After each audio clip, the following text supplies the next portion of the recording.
Because this is America's test kitchen, we're always questioning our assumptions. For years, we've tweaked stir-fry recipes to achieve delicious results in a non-stick skillet rather than a wok, which is the traditional cooking vessel. Now, recently, we decided to take another look at woks. There was a lot to learn.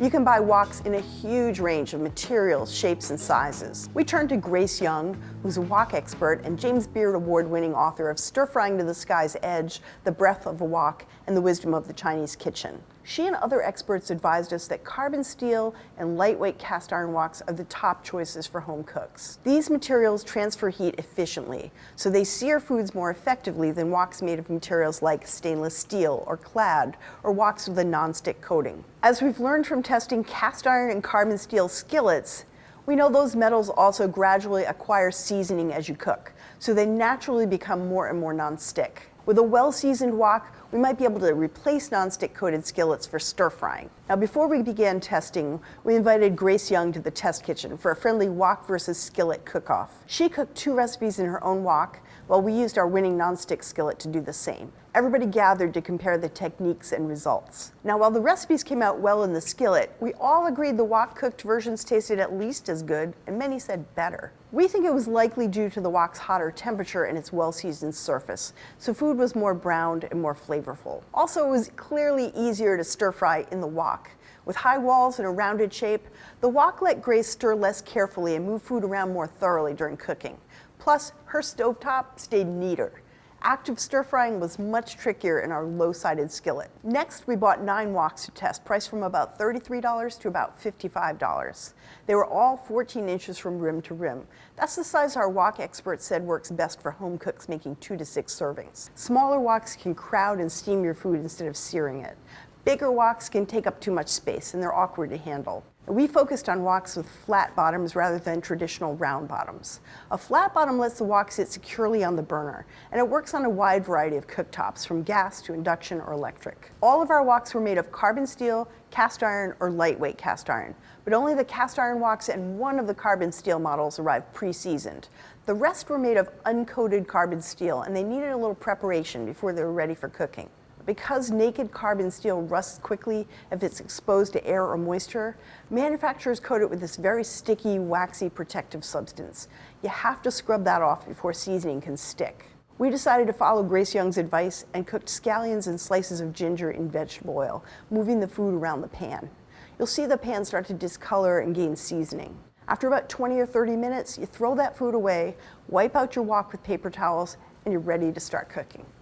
Now, getting a fully seasoned pan takes a while, but it's worth it. Now, once they were all ready to go, we started our cooking tests.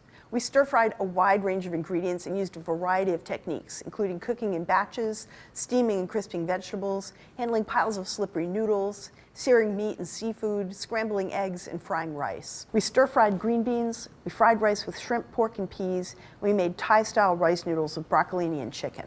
We also asked additional testers, both novices and people experienced with woks, to cook a popular Chinese home-style dish of stir-fried tomatoes and eggs. Now, throughout testing, we noted how easy each wok was to use and to clean, and we compared cooking results. Here's what we learned. First, lighter woks work best. Lifting a big hot wok full of steaming food puts a real strain on the cook, especially if the wok itself is heavy. Most of our woks had helper handles, but we usually needed our other hand to help transfer food into a serving dish. And you can leave the wok on the stove and scoop out the food, but it's at risk of overcooking, especially when the wok is made of cast iron and retains heat. The upshot was we preferred woks we could lift with one non-dominant hand. Our woks range from just less than 3 pounds to more than 11 pounds. The lighter woks were best. We also preferred carbon steel woks. While we were ultimately able to cook successfully in all of the woks, all of the cast iron woks were thicker, and heavier, and slower to heat up, and they retained heat longer than the carbon steel ones. That made them less responsive and more difficult to control the rate of cooking than woks made of thin carbon steel. Handles also mattered. Most of our woks had metal or wooden handles. Now, since stir-frying often happens over high heat, it did not take long before we preferred the stay-cool wooden handles. You lose valuable seconds reaching for a pot holder to grab metal handles, and they often surprised us by heating up halfway through a recipe. We preferred woks with a single long handle, like on a skillet. They gave us the leverage and control we needed to lift and move the wok. They worked better than woks with 2 small looped handles. And because they're set so close to the wok, those little looped handles quickly got hot. And sometimes when we tried to lift the woks by a single loop, the opposite side of the wok sometimes suddenly swung down out of control. With the single-handed woks, the angle of the handle mattered. Long handles that were level with the wok's rim or tilted radically upward felt more unbalanced and awkward. We really liked handles that were only angled up slightly. Those gave us better leverage and made the wok feel lighter and more balanced. Moving it felt more natural and comfortable. The flat bottom should be fairly wide. It's usually the hottest area because it's in direct contact with the heat. The walls are a slightly cooler zone. And that said, in certain recipes, if you have a lot of liquid at the bottom of the wok, or you're cooking with a gas flame turned up a little too high, the walls might become hotter than the bottom. As you stir fry, you're going to move food around to use these zones to best advantage. We measured the diameters of the flat bottoms of the woks, and we compared their cooking performance.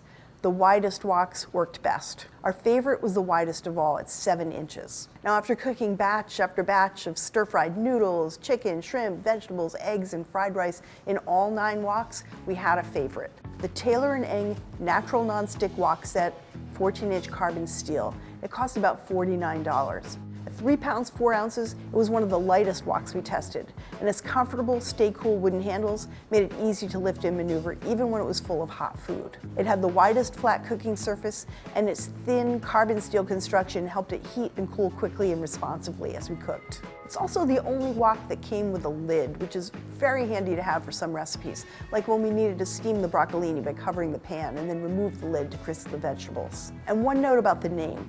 While it's called Natural Nonstick, this wok does not have a nonstick coating in the traditional sense. The company uses a high heat treatment in the factory to pre-season the wok, and that oxidizes the carbon steel and turns it a deep blue color. Over time, the blue is going to fade and be replaced by the normal brown to black color of seasoned carbon steel, but the head start it gave us was a nice bonus.